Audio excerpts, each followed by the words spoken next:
Welcome back to Tuesday's Midday. Dana Rippy is joining us first this afternoon from the Alexandria VA to talk about PTSD Awareness Month. Dana, thank you so much for being with us. Thank you for having me. Absolutely. So June, month of June, can't believe it's already June, is PTSD Awareness Month, correct? Correct. Okay, so tell us a little bit about, what the month is all about.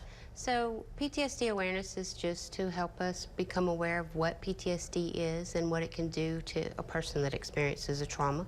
So PTSD stands for post-traumatic stress disorder. Somebody that's experienced a life-threatening event or witnessed a life-threatening event can develop, PTSD. And these traumas can be anything from sexual assault, physical assault, combat, and natural disasters. Okay, and so, obviously this is something that you see a lot with veterans. Yes, ma'am. Yes, Okay. ma'am. So we want people to be aware so that they can be empathetic and understanding and help others if they see something, they witness it, and they can help them cope with it and know what to do and help others when they need to. Okay, so for maybe someone that may be thinking that they do have PTSD, what are maybe some of the signs or something?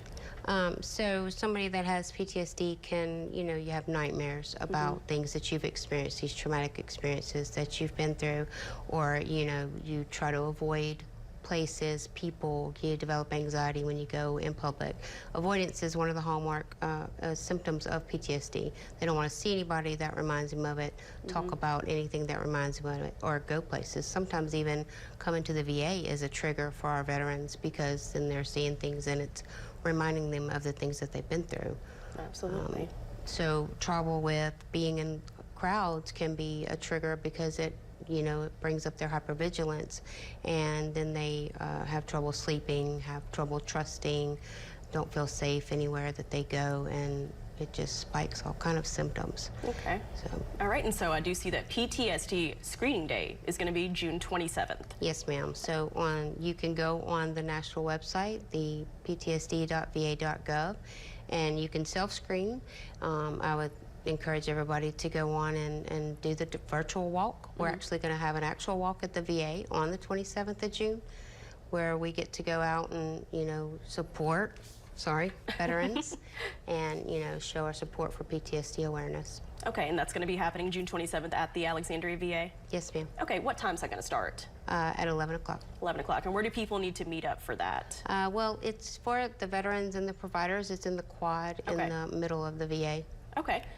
All right, and so talk about, someone that wants to get help for PTSD. What are some of the first steps? Reach out. I mean, we have the VA. You can come to the VA and call us at 318-473-0010. You can ask for the PTSD clinic. You can reach out to the mental health clinic. We have many clinicians that are trained and can help individuals with PTSD. It doesn't have to just be military to be able to reach out. We help veterans at the VA, but there are many, many resources for individuals that have PTSD. And, there are evidence-based treatments for individuals that have PTSD, which means that it is proven in research to be effective. So treatment does work, and you can reach out and ask for help. All right, Dana, thank you so much for joining us this afternoon. Thank you. Absolutely. And we'll be back right after this break.